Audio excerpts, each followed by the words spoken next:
Hai pendengar semua, selamat datang dan mendengarkan audiobook dari Audiotun.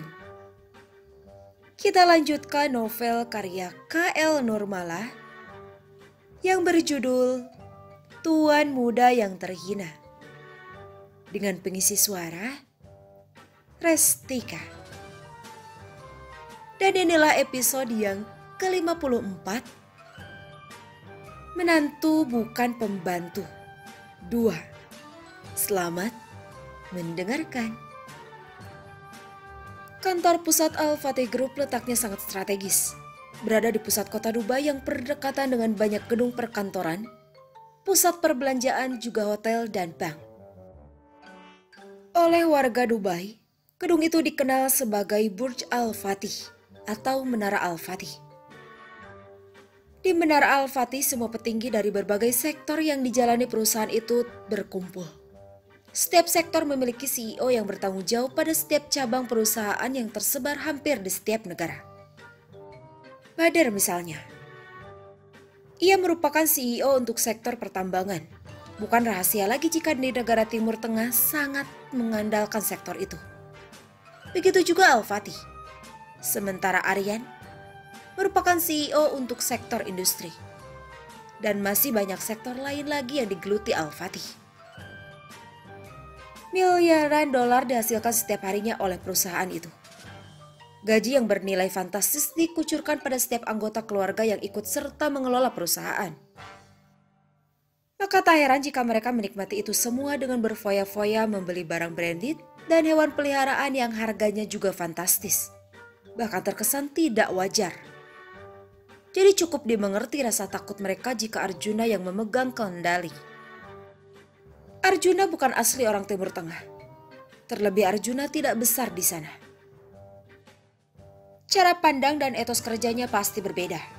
Juga banyak hal lain lagi yang nantinya akan bertentangan dengan cara kerja dan berpikir Badar dan para menantu Abdullah lainnya. Jika pertentangan dengan Arjuna itu masih ada dalam angan Badar dan para saudaranya, tapi hal sebaliknya justru dialami Ahmed. Namun bukan dari Arjuna, melainkan Natasha. Iya, sepeninggal Safia, Natasha kembali ke kamarnya. Natasha teringat pada Ahmed yang pernah menawarkan diri untuk membantunya.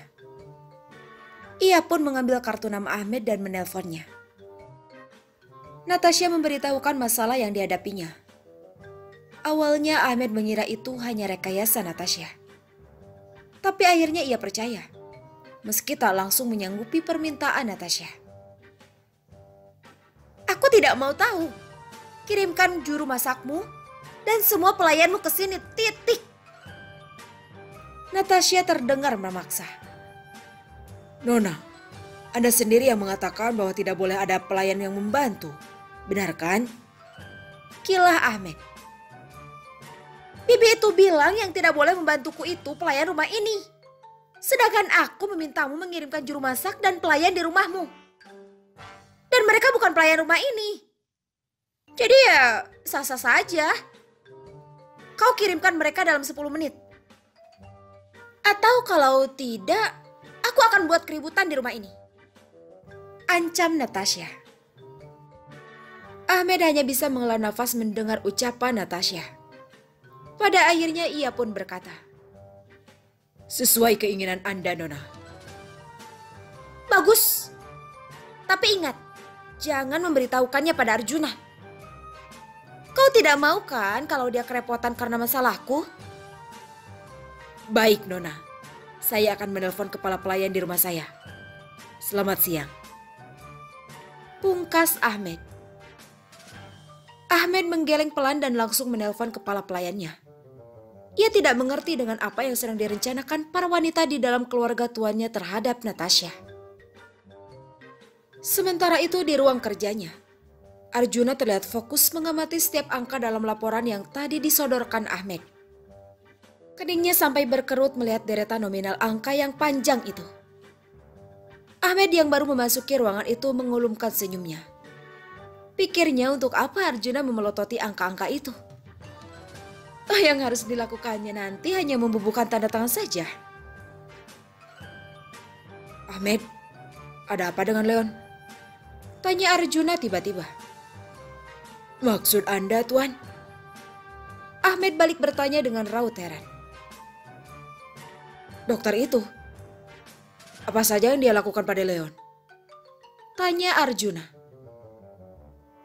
Ibrahim melakukan banyak hal. Bahkan ia yang merawat Leon hingga bisa bertahan sejak ditinggal mati induknya. Tuan Besar tidak berniat merawat Leon. Dan juga tidak memperkenankan diberikan pada orang lain. Jadi Ibrahim mengambil tanggung jawab untuk mengurus Leon sampai bisa mandiri. Tutur Ahmed. Arjuna hanya mengangguk kecil. Kemudian ia bertanya lagi. Apa kau tahu perihal kedatangan istriku? Tentu. Lalu mengapa kau tidak mengatakannya padaku? Tanya Arjuna menyelidik. Sepertinya Nona ingin memberi Anda kejutan. Nona meminta kedatangannya dirahasiakan.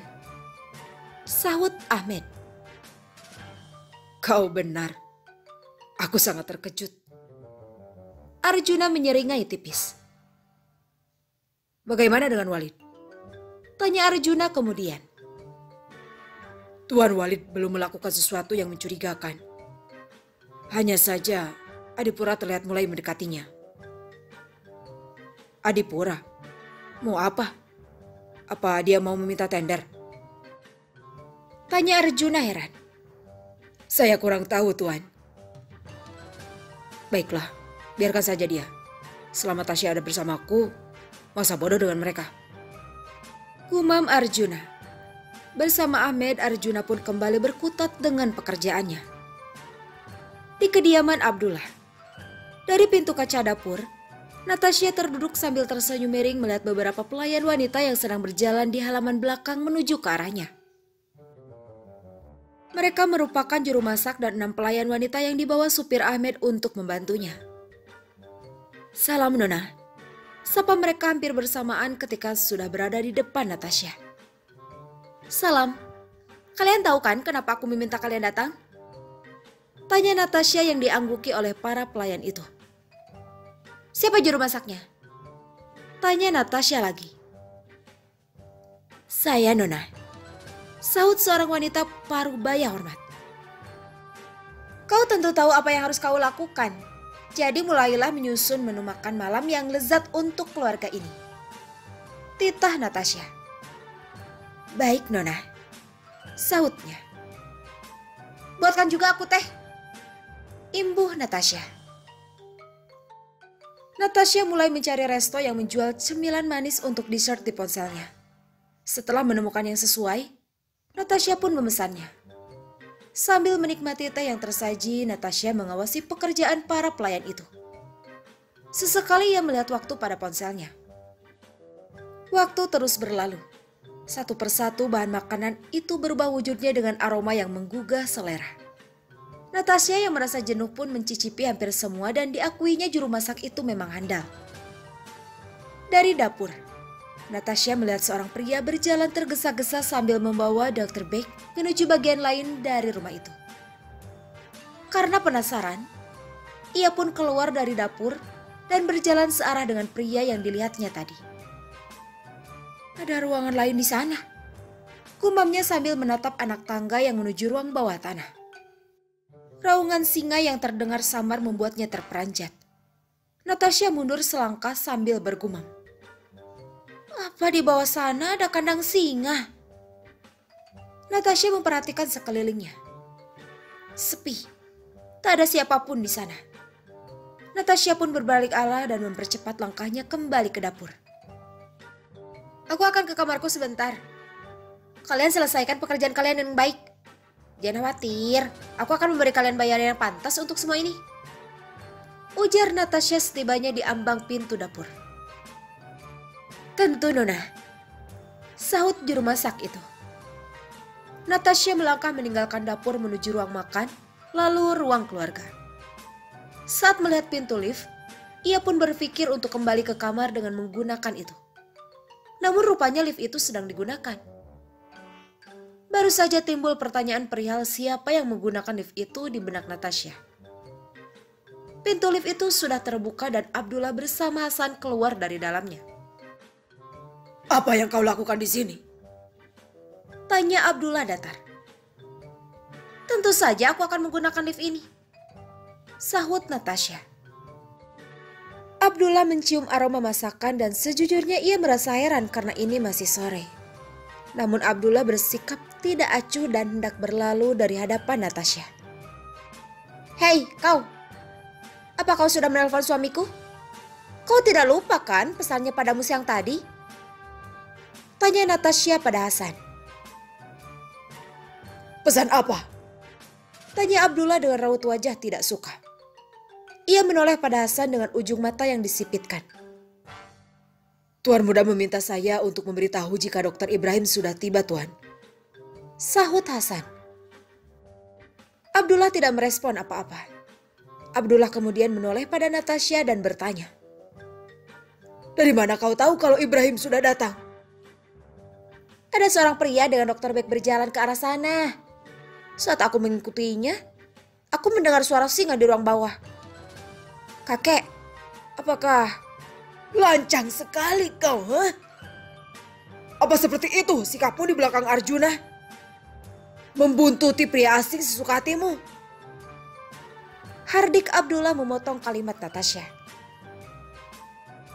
Bukan itu maksudku, Kek. Aku hanya penasaran. Dan aku juga tidak sempat bertemu pria itu. Kilah Natasha. Bersikaplah seperti seorang menantu.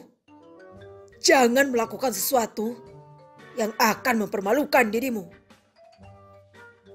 Imbuh Abdullah dengan nada suara yang meninggi.